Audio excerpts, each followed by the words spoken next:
Es la entrevista que toda Honduras ha querido ver.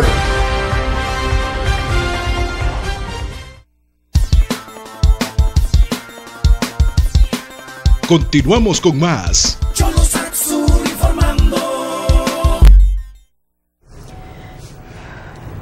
Amigos y amigas televidentes, tenemos ya en el set principal la bella presencia de Larisa Damaris Barahona Fuentes, abogada de profesión, militante del Partido Liberal y precandidata a diputada por Francisco Morazán por el movimiento Nueva Actitud, miembro de una Fundación Federalismo y Libertad, filial aquí en Honduras, madrina de niños de la aldea SOS. Bienvenida, abogada Larisa Damaris Barahona Funes. Buenos días, abogada, qué gusto saludarla, qué gusto poder platicar con usted esta mañana acá en el Sol de las Noticias. Estamos muy contentos de su presencia hoy acá. ¿Qué tal? ¿Cómo está? Buenos días, Alan. Muchísimo gusto. Gracias por invitarme a este programa tan visto a nivel nacional. Ok, y bueno, tenemos mucho que platicar con usted en el transcurso del programa.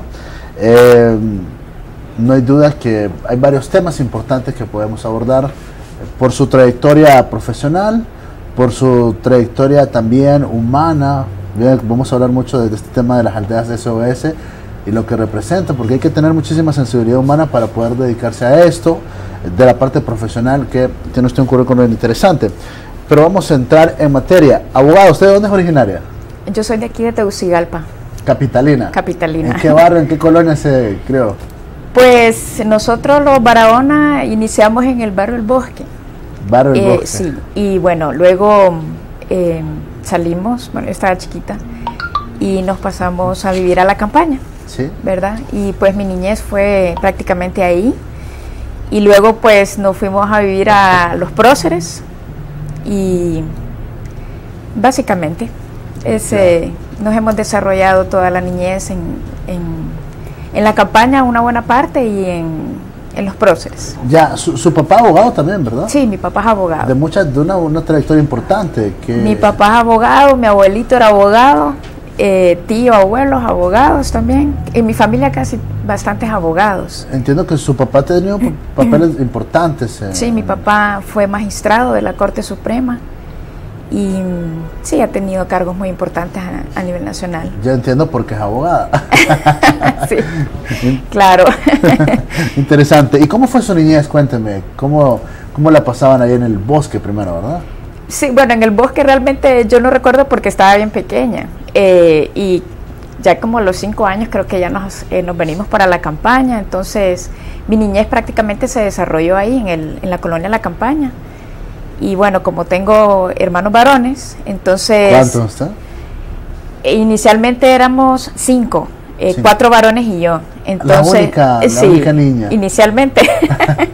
Entonces, pues ya se imagina cómo era, ¿verdad? Porque solo con varones jugaba todo lo que hacían los varones. Me tenía que integrar, sí.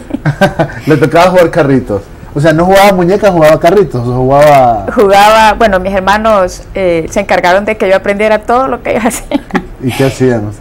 Bueno, me enseñaron mi segundo hermano, Pablo, me enseñó a andar en bicicleta. Entonces, pasaba un poco enojado conmigo porque cuando yo estaba aprendiendo, me decía, no mires la llanta, yo solo miraba la llanta y siempre iba a chocar. Entonces...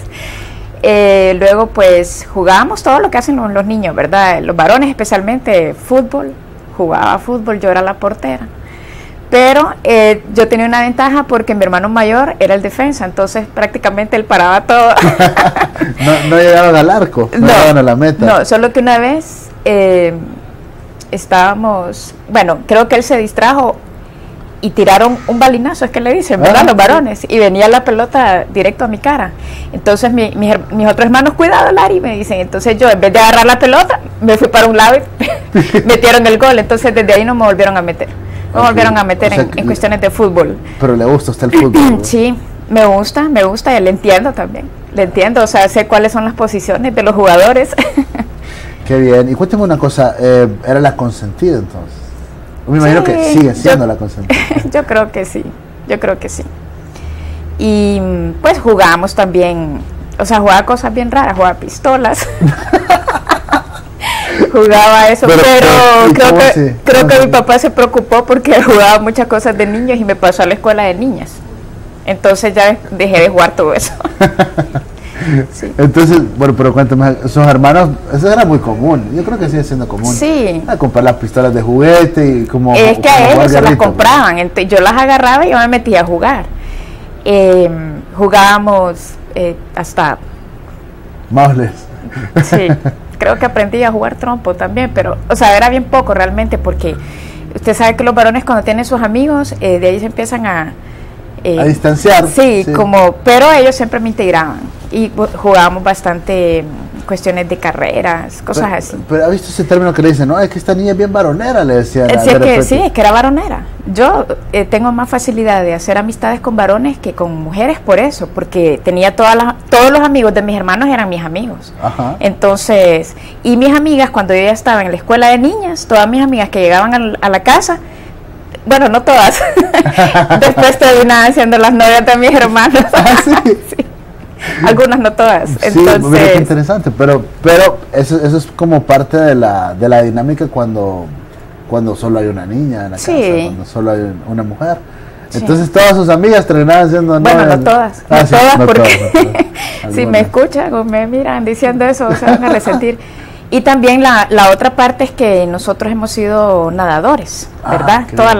Mi papá se encargó de que nos ¿Y a qué edad comenzó involucrábamos a nadar. Yo empecé como a los 6, creo, 7 por ahí. Pequeña. Sí, todos empezamos pequeños. Empezamos en el colegio de abogados. ¿Y todavía hoy nada? No, ya casi no. O sea, de entreno no. Ajá. La última vez que entrené fue en diciembre, hice como 700 metros y me estaba muriendo. Sí, entonces no practico ahora natación. Estaba practicando taekwondo. ¿Actualmente? El año pasado me retiré un poco porque cada vez que uno va queriendo alcanzar una cinta es bien pesado. Sí, las pruebas y los exámenes. Sí, entonces, y el sabonín que tenemos nosotros en la escuela de taekwondo es bien estricto. Entonces, okay. Vamos a ir por partes, Nadar, a mí me encanta eso de la natación. Comenzó a los 6 años. La primera vez en el agua, ¿la recuerda? ¿La tabla?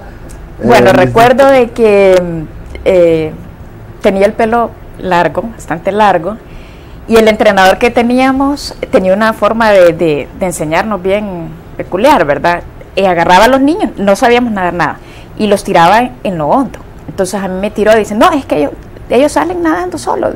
Y mi mamá ahí preocupada, ¿verdad? Entonces cuando yo salgo, se me enredó el pelo. Entonces no podía hacer la brazada y yo me estaba ahogando. Pero sí, es como innato de que uno haga la abrazadita esta de perrito que le dicen. Todo el mundo la hace por inercia, pues. Pero sí, y la patada, pero hay gente que se pone nerviosa y en vez de hacer, se hunde, pues. Pero no, yo salí un poco así y al final me sacaron, pero esa fue la forma de aprender no es la mejor, pues, sí, porque lo tiran de un solo. Bueno, a mí así me hicieron. No, sí, yo recuerdo que ese era el estilo antes, ahora no. Ahora técnico, ¿no? Ahora se hace un reconocimiento del área, o sea, los niños los van, que ellos se vayan familiarizando con la piscina. Sí, yo veo unos entrenamientos así bien particulares con los niños, los agarran sí. Y los sumergen. Pero la piscina no está en onda, sino que los sumergen, los agarran de arriba para abajo. Sí. Los niños hacen la curva esta así y les enseñan a los clavados. Tengo una sobrinita que tiene, si no me equivoco, tiene sus 8 meses y ella ya está nadando. Porque es hija 8 meses. Sí, o sea, bueno, la están sumergiendo, pues no es que esté entrenando. Pero es cierto, es que para los bebés hemos visto una serie de reportajes que sí a los bebés pequeños. Bueno, ella es el claro ejemplo. Sí, pero es que ya toda la familia. Ok, ¿y cuánto tiempo le tocó ya para por lo menos lo básico, el libre, nadar en libre? Pues no recuerdo ya. Pero le costó cuando te No me costó.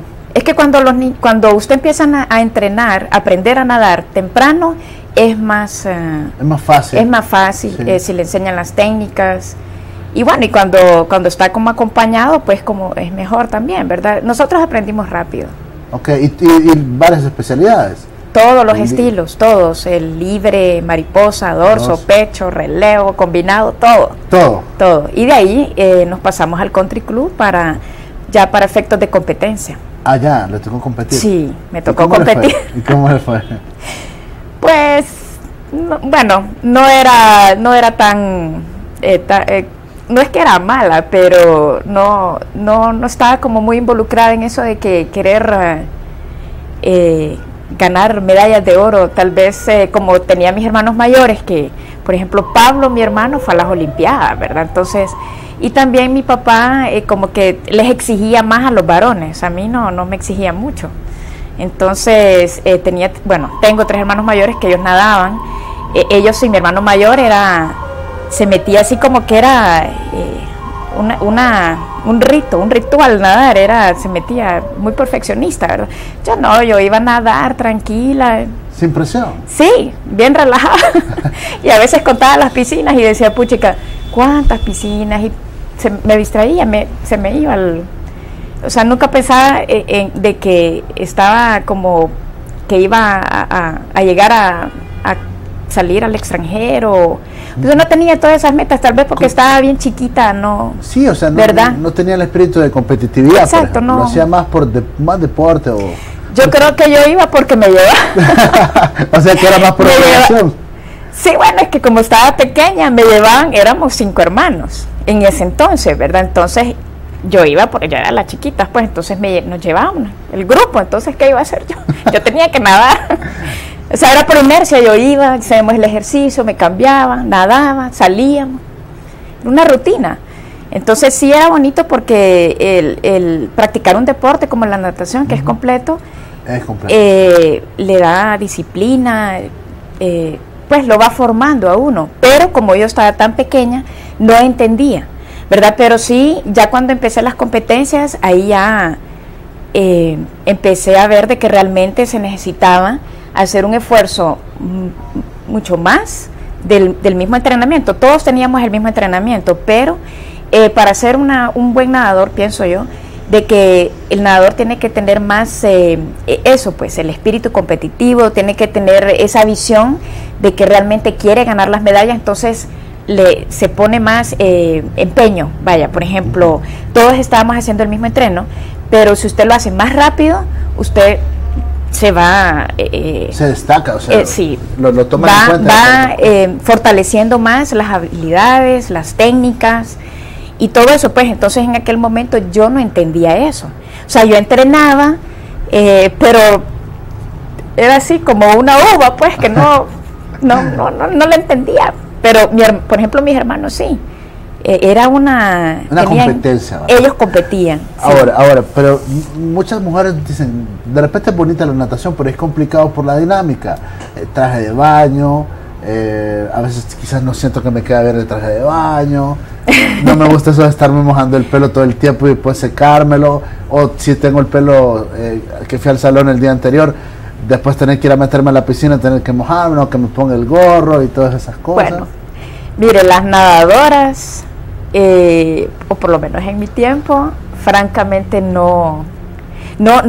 esos detalles no nos afectaban realmente, ¿No había porque el pelo mojado? No, usábamos gorra, aunque siempre se moja un poquito siempre el pelo, pero no teníamos ese tampoco teníamos problemas con los estilos de los trajes de baño, porque los trajes de baño antes eran más así bien sencillos, como feos. Ahora tienen más diseño, son más bonitos, ¿verdad? Pero no teníamos ese problema. O sea, íbamos a entrenar, eran casi 2 horas que estábamos ahí. Esa nuestra vida en la niñez fue la piscina, los nadadores, los compañeros de equipo, ¿verdad? Y después en las competencias y la escuela. No, ya, básicamente. Colabora mucho en la salud también eso. Sí, fíjese que también eso, bueno, las personas que padecen de asma y rinitis y todas estas cuestiones, les sirve la natación. Interesante. Entonces, la natación fue parte fundamental de su niñez, de su juventud, y me dice que todavía no entra. Nada. No, o sea, nada. Ya no nada. No, bueno, si yo veo una piscina, yo creo que todos los nadadores hacen eso. Ajá. Ven una piscina, en vez de disfrutar una piscina, se ponen a entrenar. Es cierto. Es algo que no lo puedo explicar, pero empezamos a querer hacer lo que uno hacía antes. Como la técnica, pero qué feo, porque no disfruta Por ejemplo... Pero es que nosotros sí lo disfrutamos, o sea, los demás que aquí esto vienen a entrenar, ¿verdad? Pero nosotros sí lo disfrutamos, hacemos la vuelta y todo, entonces para nosotros ese, o sea, sí realmente nos gusta, pues.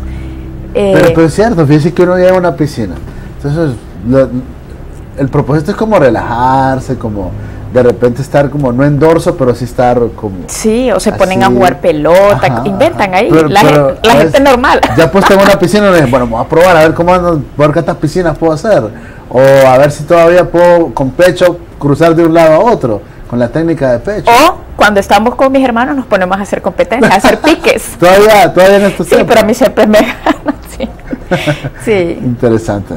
Bueno, taekwondo, y antes yo veía... No sé ahora cómo está la situación, pero antes yo veía que el padre, si tenía la oportunidad, incluía a sus hijos, incluso a las mujeres, con el tema de la defensa personal, con el tema del taekwondo. ¿Cómo entra usted en este ámbito? Pues fíjese que a mí siempre me encantaron las artes marciales, y como yo me crié con varones, entonces mis hermanos... Aprendí así empíricamente algunas cosas. Pero bueno, yo tengo 2 hijos. Mi hija es nadadora, ¿verdad? Y mi hijo menor, que es el varón, no le gustan los deportes. Entonces este niño tiene que aprender a hacer algo. Y como a mí me gustan las artes marciales, entonces aquí lo voy a meter.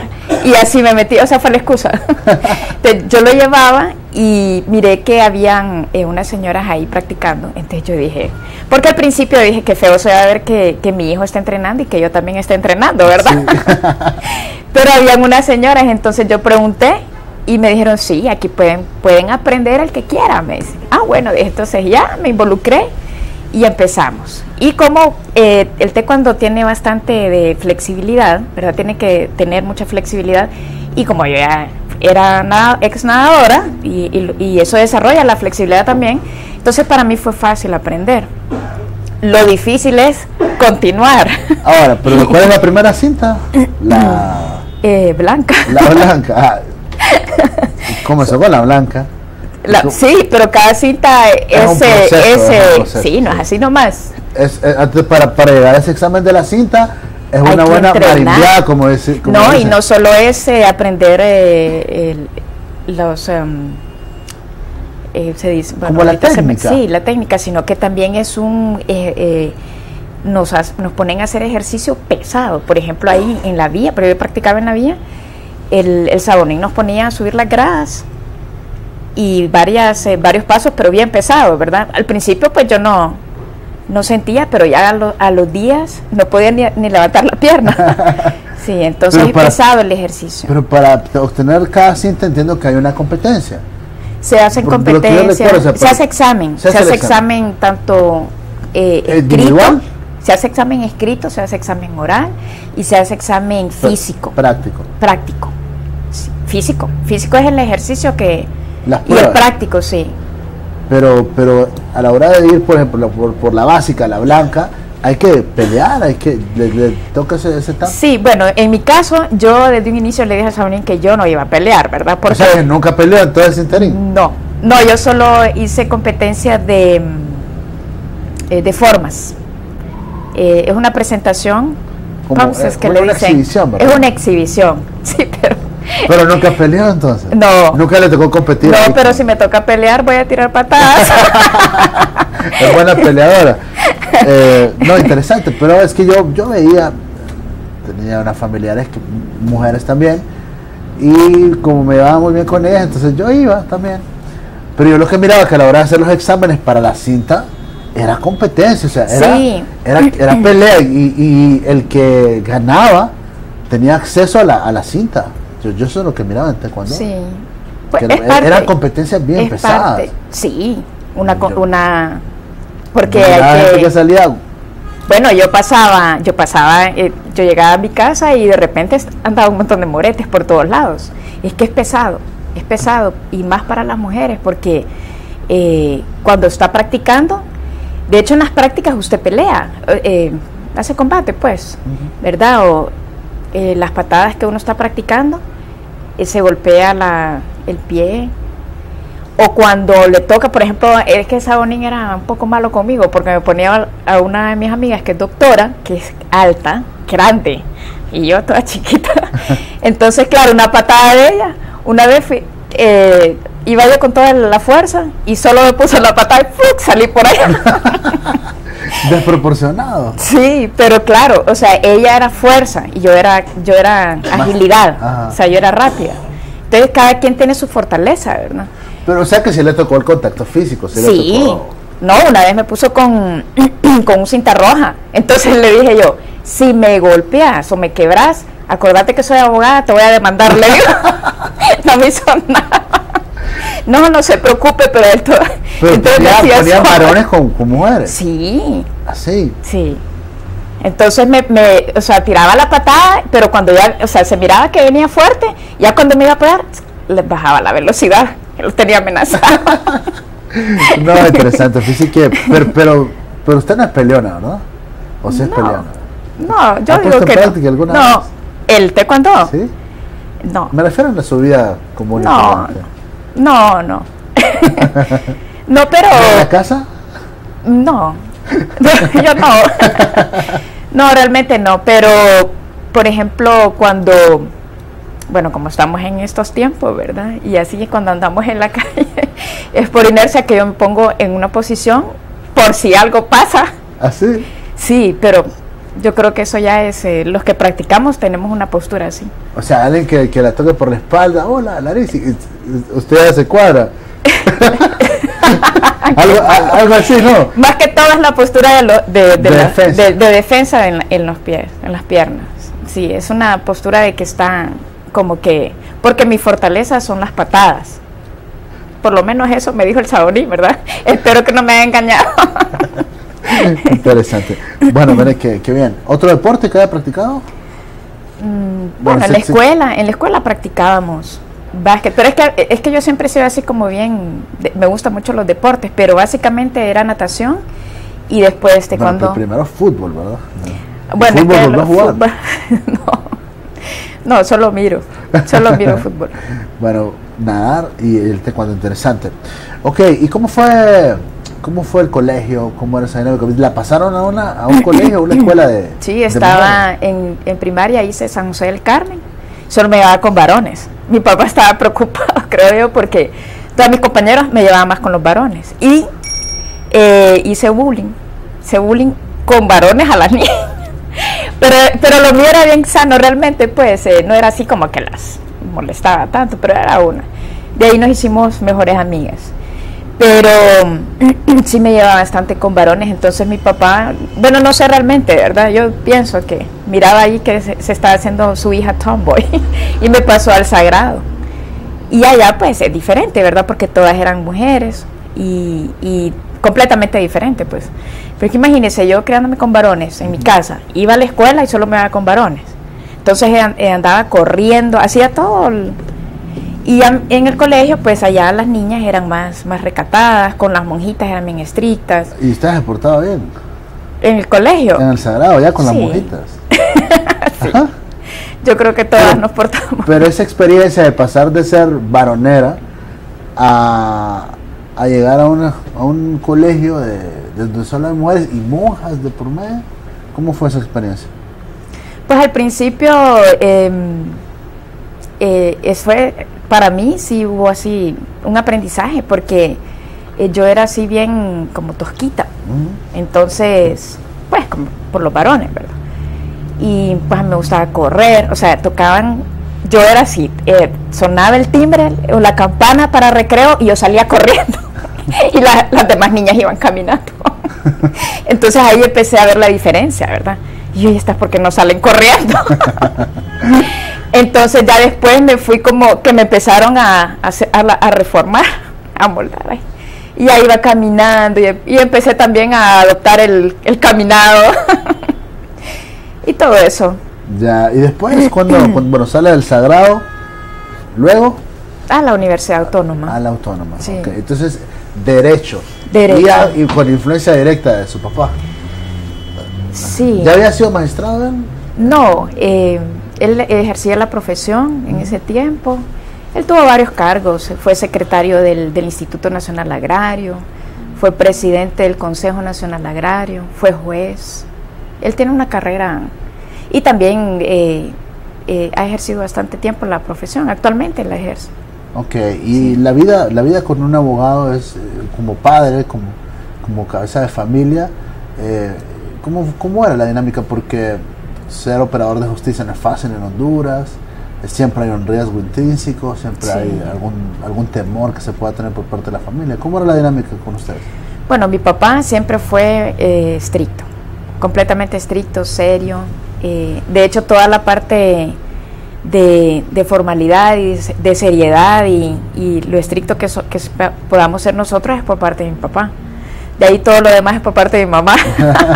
La alegría y... Sí, mi mamá era la cómplice. Por ejemplo, mi papá nosotros cuando íbamos de visita, inclusive con la familia, entrábamos todos los niños y siéntense, pasen adelante. Entonces nosotros volteábamos a ver a mi papá. Si mi papá nos hacía así, nos sentábamos. Así era, bien estricto. Entonces, y bueno, nos estábamos acostumbrados a eso, pues, y bueno, cuando él estaba trabajando, nosotros llegábamos de la escuela, cuando no íbamos a los entrenos, le pedíamos permiso a mi mamá, ¿verdad? Pero no teníamos permiso de mi papá. Entonces, mami, vamos a salir. Sí, vayan. Ella nos daba permiso. Pero vengan a tal hora, porque ya saben que viene su papá. Entonces, siempre nos pasábamos de la hora y mirábamos que venía mi papá y todos salíamos corriendo. Entonces, pero no nos decía nada, hasta que una vez bueno, ¿y ustedes por qué salen corriendo? ¿Qué les pasa? Pero serio, ¿verdad? Me tienen miedo y nosotros así aterrados.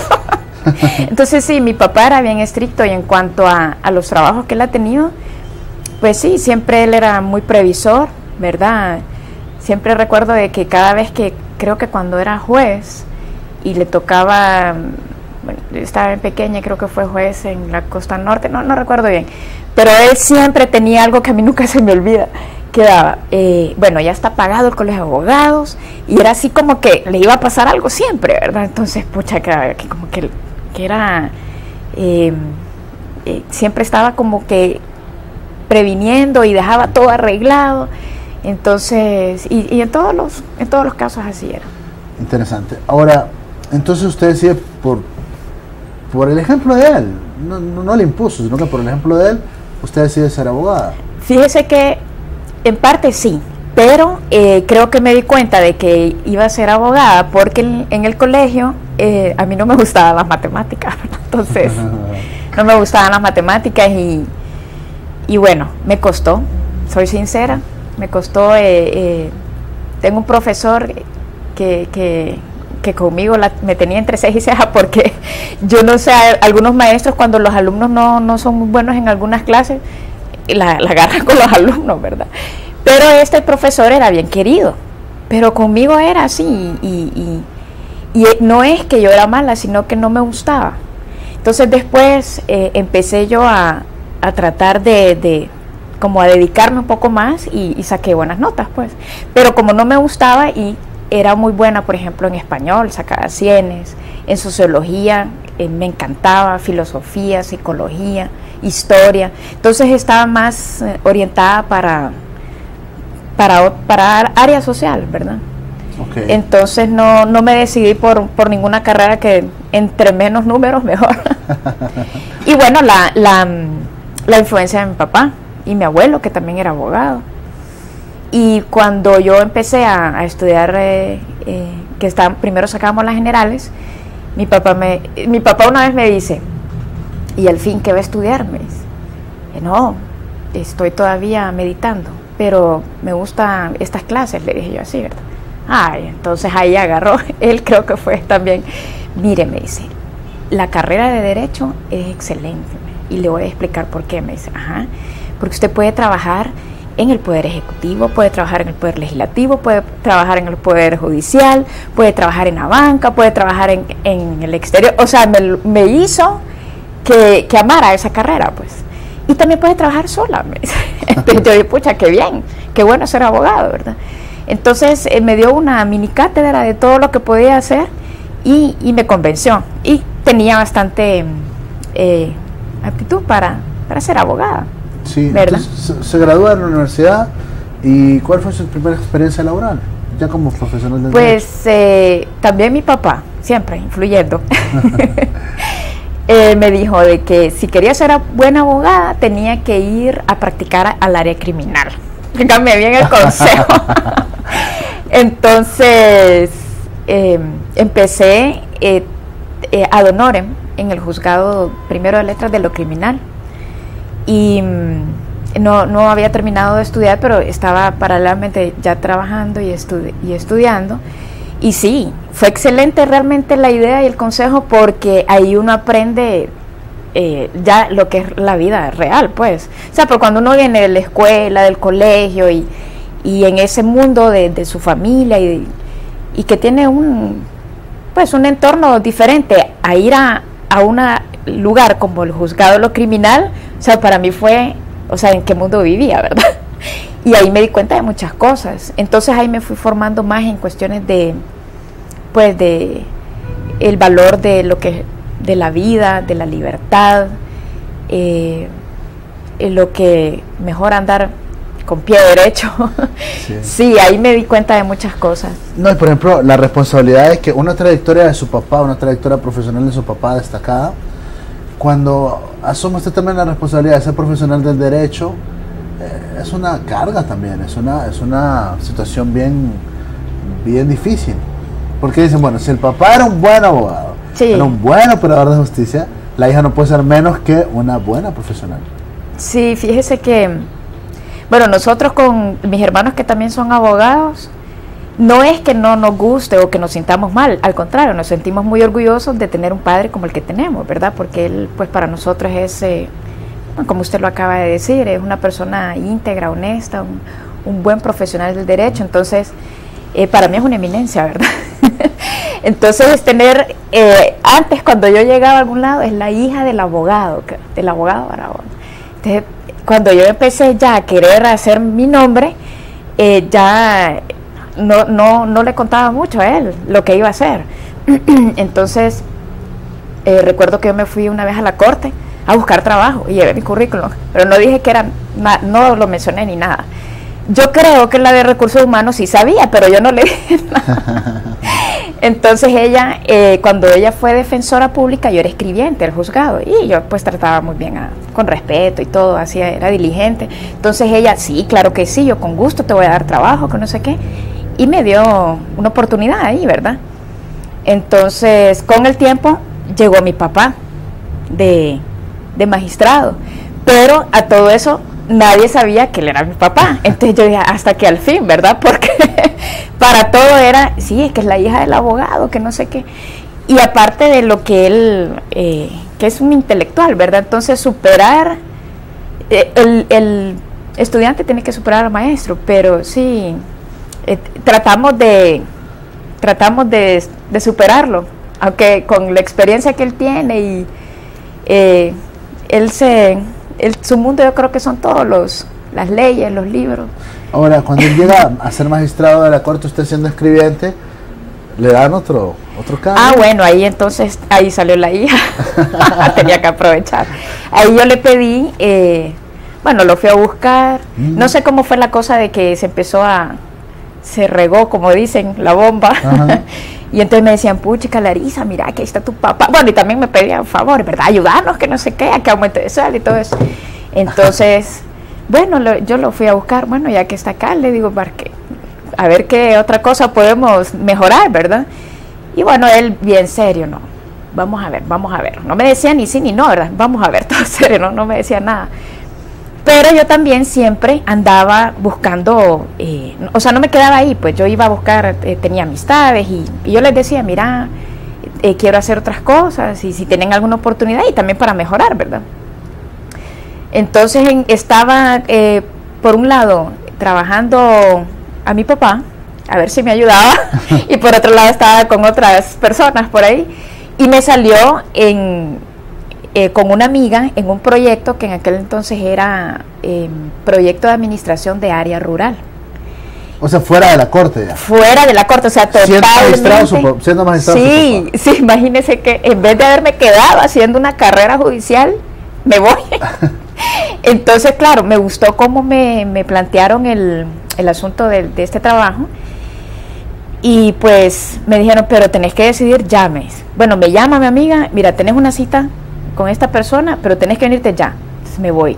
Yo me fui, hablé con la persona, me impresionó, porque también para mí es una persona muy brillante en lo que él hace.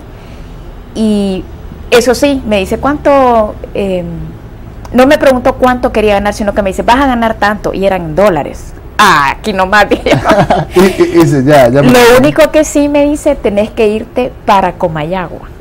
Y yo, oh my God, así como ¿Y que... ¿Y estaba soltera usted o ya estaba casado? No, sí, ya estaba.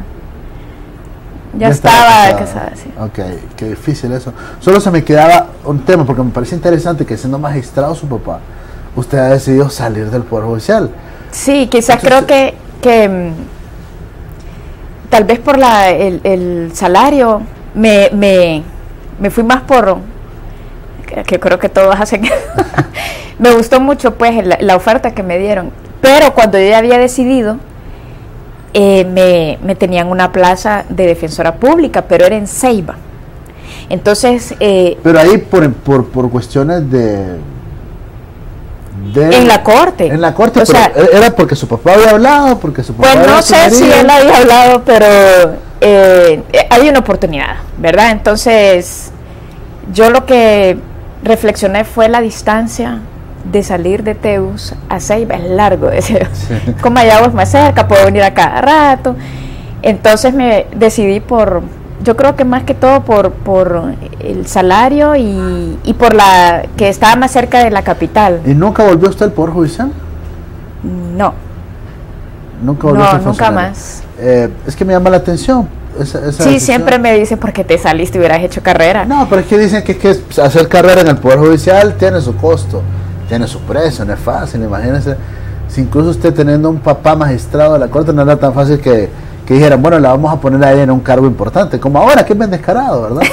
Sí. Ahora es bien descarado. Uno ve y dice, bueno, esta persona no tiene el perfil profesional para poder ocupar este cargo. Uno dice, de repente, pero es que era escribiente, pero de escribiente pasó a asistente de un alto cargo. Dice, pero ¿qué capacidad tiene? Sí. Entonces, me llama la atención, porque lo que yo concluyo es que no es fácil, ¿verdad? Sí. Hacer carrera judicial sin tener influencias.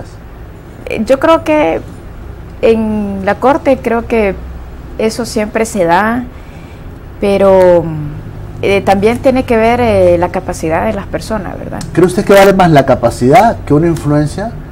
O sea, porque lo que yo veo es que usted pudo valerse el ejemplo como referencia, usted pudo valerse de que su papá era un magistrado para poder ocupar. Yo creo que usted no le pidió directamente a él un cargo y... Pero, no, fíjese que realmente no. Creo que me motivó mucho irme para este trabajo, porque yo, después de estar de escribiente en lo criminal, pasé al registro de la propiedad. Entonces parte del proyecto era automatizar el registro. Entonces eso me llamó la atención, porque antes era con esos tomos, y a mí me daba alergia también, sí. Estar leyendo esos tomos y así todo bien, como era antes pues. Me recuerdo que una amiga que era la que recibía, ese trabajo era, o sea, no era difícil el trabajo, pero era pesado, porque ella tenía que escribir cuando presentaban las escrituras, y eran unas grandes colas de la gente que iba ahí. ¿Se acuerda cuando el registro estaba en el sótano, que creo que ahora ahí es la inspectoría? Ajá. En la corte? Entonces yo quedaba pucha, y tenía una letra preciosa, entonces yo la admiraba, porque ella era tan diligente, tenía una paciencia, era dulce, y yo me hubiera puesto histérica porque los abogados presionaban bastante y eran cualquier cantidad de escrituras. Entonces cuando me ofrecieron el otro trabajo, me dijeron, mira, estamos en esto, vamos a automatizar. Cuando me dijeron automatizar, que ahora todo iba a ser por computadora, a mí me encantó eso, y dije, pucha, por lo menos Deri se llamaba ella, ya no va a tener que estar haciendo eso, ¿verdad? Ya ahora es con computadora, más fácil. Y creo que me gustó más eso, y como ya había estado en la parte criminal y tal, no tuve algunas cosas buenas, tuve una experiencia un poco de terror. Y el hecho de ir a ser defensora pública, Era como complicado. que ya no me gustaba, y creo que en ese entonces en Ceiba estaba empezando lo de la cuestión del tráfico de drogas y cosas así, entonces me dio como un poco de, mejor ya esta etapa ya la pasé, porque estuve en lo criminal. Me gusta más esta parte de que es novedoso, que es tecnológico, que es la automatización, y va a ser un boom en Honduras, y yo quiero estar ahí. Entonces me fui para allá. Ya, pero ¿qué tiene que ver con Comayagua? ¿Por qué le tocó irse a Comayagua? Ah, bueno, porque Comayagua era el proyecto piloto. Ahí se creó el primer folio real del registro de la propiedad. El folio real es lo que nosotros también conocemos como matrícula, que identifica el inmueble. Antes, esas son técnicas de inscripción, ¿verdad? El folio personal y el folio real. El folio personal tiene que ver todo con la persona, o sea, el inmueble no le daban la importancia, sino que si era de Alan, que si era de Larisa, que si era de... Ahora con el folio real es la parcela, va a identificar el inmueble, su área, la ubicación y todos los movimientos que va sufriendo ese inmueble. Entonces a mí me fascinó mucho el proyecto, pues, y la persona que me vendió la idea me convenció. Y cuando cuando me dice el salario, más rápido. Solo cuando me dijo que tenía que estar en Comayagua me sentí un poco así, pero me fui, pues. Me imagino, ¿tenía hijos ya? Sí, ya tenía mi hija. Entonces presionada por ese tema, o por su esposo, o por ese No, tema, más que todo es yo sentí más que todo por no irme de la ciudad, pues la costumbre, ¿verdad? Y de hecho a los 3 meses me regresé con todas las maletas. ¿Por qué? Porque era diferente. Comayagua hacen siesta. Cierran, bueno, no sé si lo hacen ahora, pero cuando yo estaba de 12 a 2 de la tarde, ajá, cerrado, y todo el mundo durmiendo. Bueno, no todos, pero yo me acostumbré un poquito a hacer la siesta, sí. Y más tranquilo, era una paz. Entonces, como yo estaba acostumbrada ¿A ser más activa? Sí, entonces eso... ¿De 12 a 2 cerrado? Bueno, no, creo que la alcaldía la cierra. Yo no sé si la cierran todavía, pero sí, y varias gente que yo conocía allá, tal vez yo estaba ahí, no, es que está tomando la siesta, yo, Dios mío, pero tienen esa costumbre española, ¿verdad? Sí. Y no, agarré mis maletas y me regresé. Entonces me dice el que era mi jefe, bueno, ¿quieres trabajar? Regrésate, me dice. Y yo, ay, no. Pero después me fui acostumbrando. Sí, y al principio también fue difícil porque en Comayagua la gente al principio es bien cerrada, ¿verdad? Con los que venimos de otra ciudad. Pero ya con el tiempo pues hice buenas amistades, y ya después me invitaban al Club de Leones, al Rotario. Entonces ya te estaba peleando a dónde me iba, se acabó ya. Sí, pero la gente muy linda de Comayagua también. Al principio están así como que lo estudian a uno, lo analizan, quién es, de dónde viene, qué está haciendo aquí. Pero ya después lo adoptan. No, tuve que ir a vivir allá. Sí, tuve que ir a vivir a Comayagua. Después yo hacía, pues tuve que hacer mi propia vida, ¿verdad? Entonces me compré una bicicleta. Me iba en bici a la oficina, es que como todo cerquita. Y la gente allá usa bastante bicicleta. Sí. Interesante. ¿Cuánto tiempo estuvo ahí? 4 años. 4 años. Me robaron la bici. Tengo queja. Me robaron la bici, sí. De verdad. Sí. Eso fue es el único mal recuerdo que tengo de allá. Que nunca me imaginé que allá me iba a suceder eso. Ok.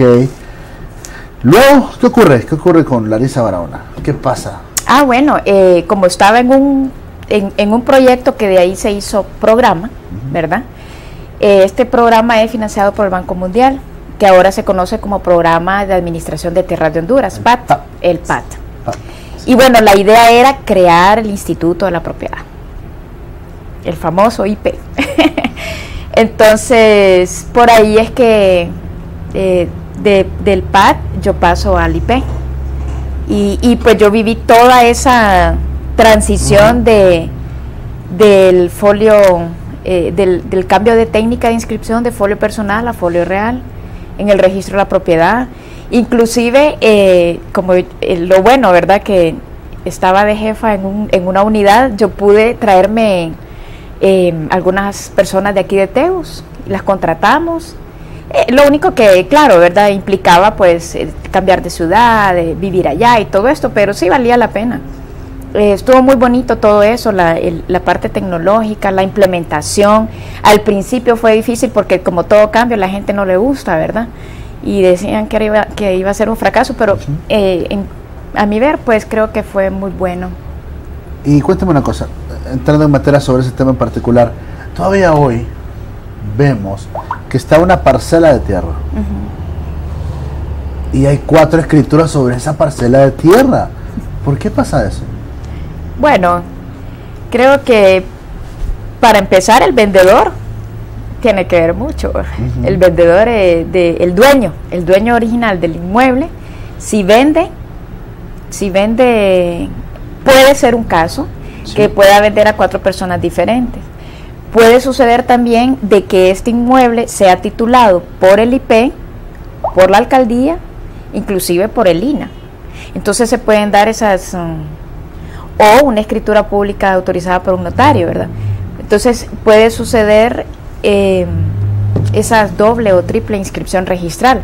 Y en el peor de los escenarios, los que se prestan a hacer esas cosas, ¿verdad? De que hay una historial registral, los antecedentes, el tracto sucesivo que le decimos nosotros, y que a sabiendas que ya tiene una línea, ¿verdad?, histórica registral, ellos se prestan pues para hacer, usted sabe, las ilegalidades. Ahora, pero es algo bien común.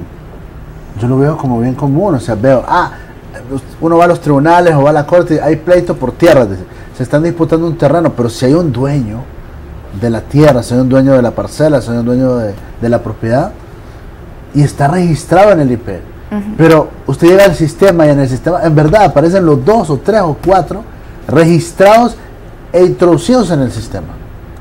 Sí. Me parece increíble. Yo pienso que generalmente pasa cuando hay pues la intención de hacer un daño, ¿verdad? Y ahí pues va implícito de que hay una situación ilegal que se está ejecutando o que se hizo.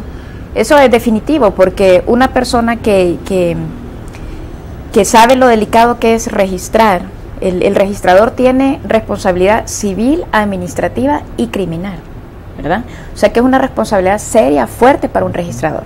Entonces, antes, cuando no estaba automatizado, era bien vulnerable el sistema.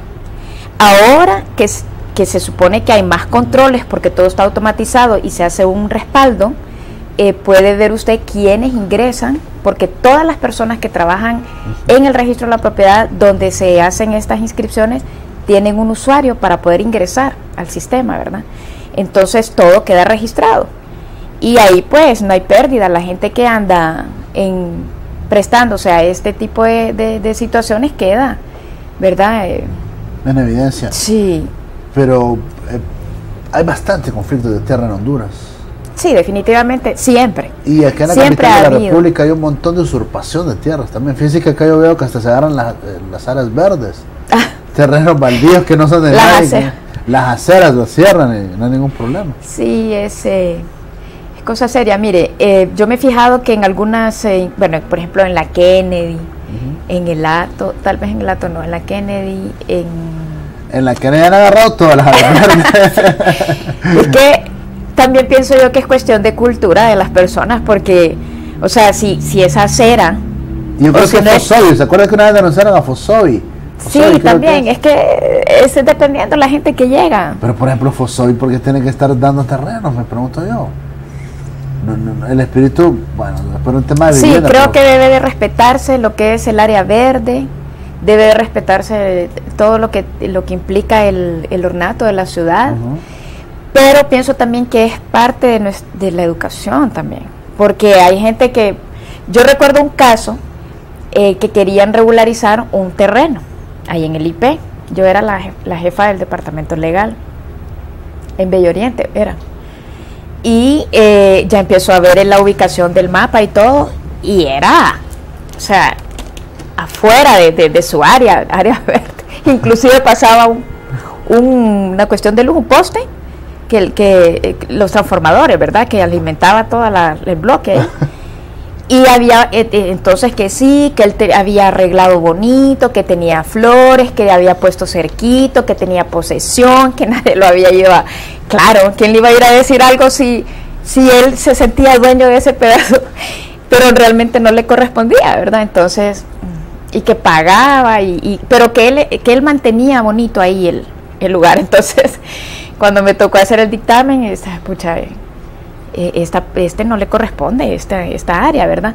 Pero vinieron los vecinos y se fueron a oponer, porque no, es que ahí pasa la luz y se da cuenta de que usted va a agarrar este pedazo. Entonces por ahí, como hubo oposición, pues ya no se pudo, ¿verdad? Pero igual no se iba a poder regularizar, porque esa parte no le correspondía, ¿verdad? Pero eso pasa, alguna gente que va, tira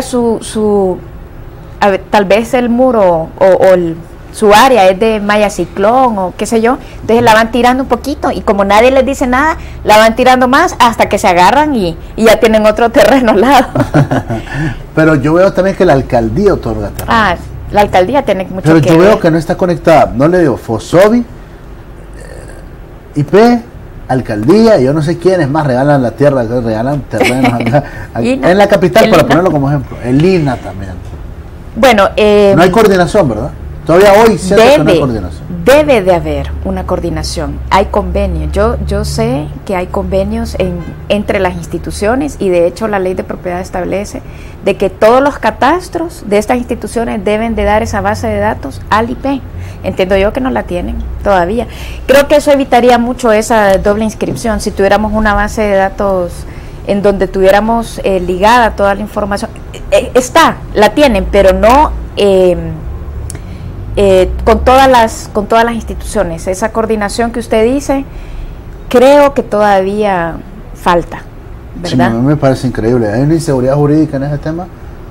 Sí. No sé si es mucho o poco, pero... El IP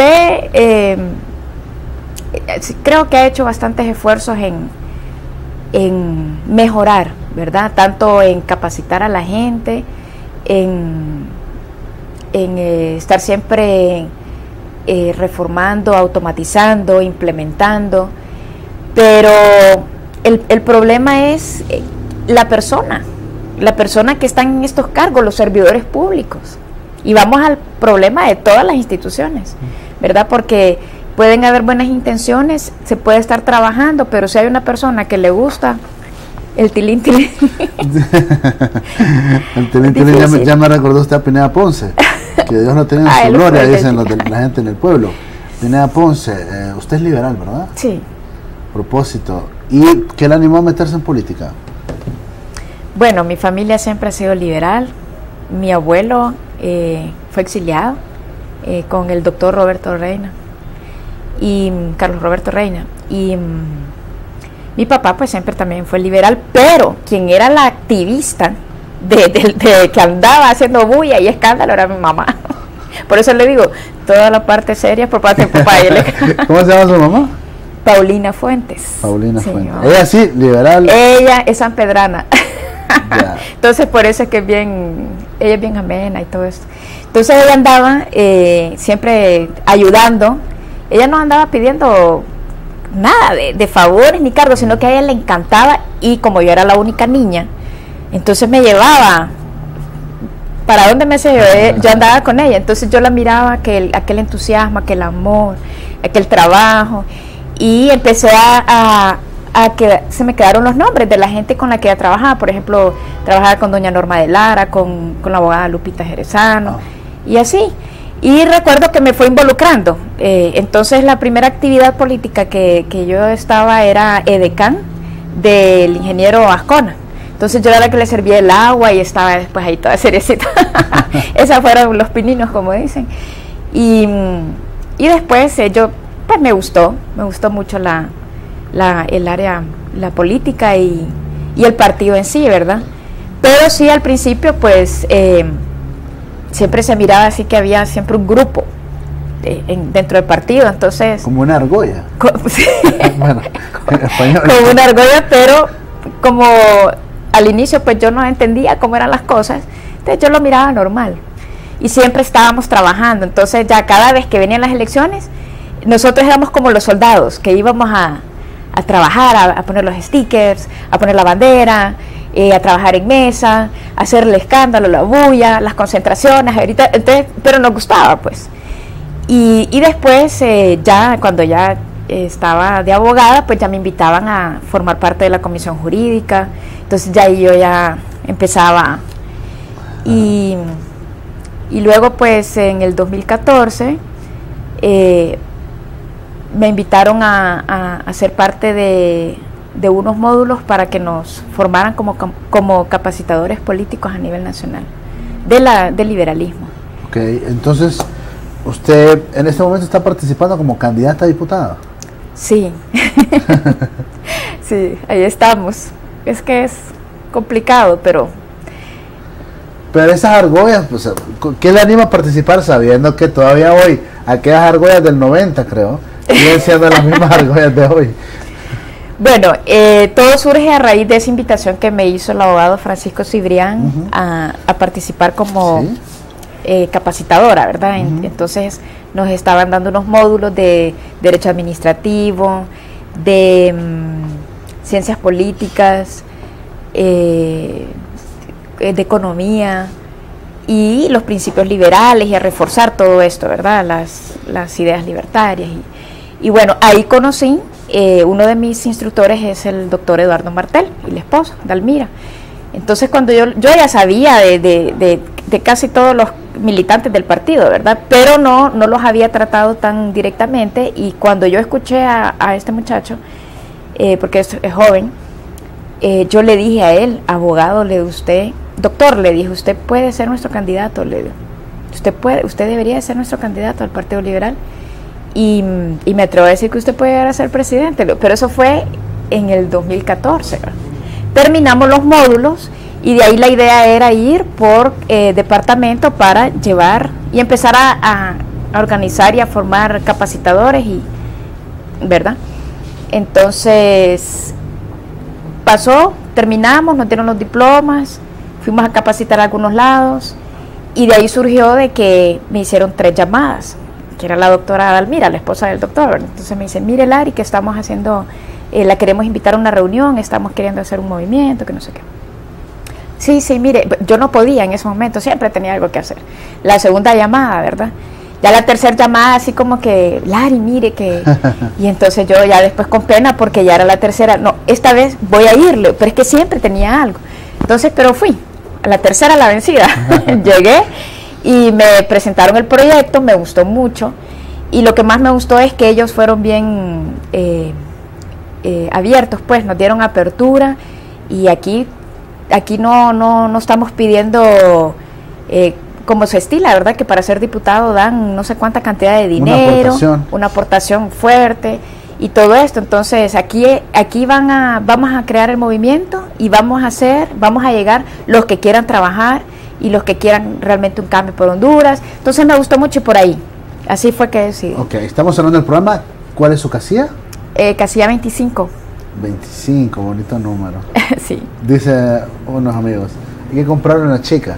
Está bien. Que son un número. No, la otra no, porque la otra sí golpea al pueblo. Qué gusto platicar con usted esta mañana. Gracias, Alan. Y esperamos muy amable, que tenga gracias. éxito Gracias. en su carrera política. Gracias, muy amable. Gracias. Muchísimas gracias, abogada Larisa Damaris Barahona. Muy grata su presencia aquí en El Sol de las Noticias. Gracias. Hemos compartido interioridades muy interesantes dentro de su vida familiar y profesional, y le deseamos realmente muchos éxitos en su actividad política. Si nos repite el nombre de su movimiento. Nueva Actitud. Y su casilla. Partido Liberal, casilla 25. Muy bien, abogada, mucho gusto. Gracias. Grato tenerla aquí en El Sol de las Noticias.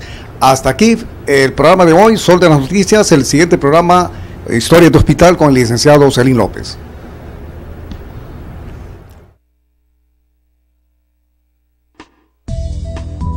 Yolusat Sur presentó El Sol de las Noticias.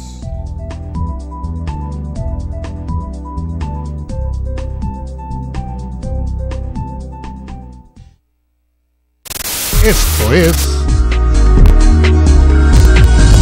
Yolusat Sur.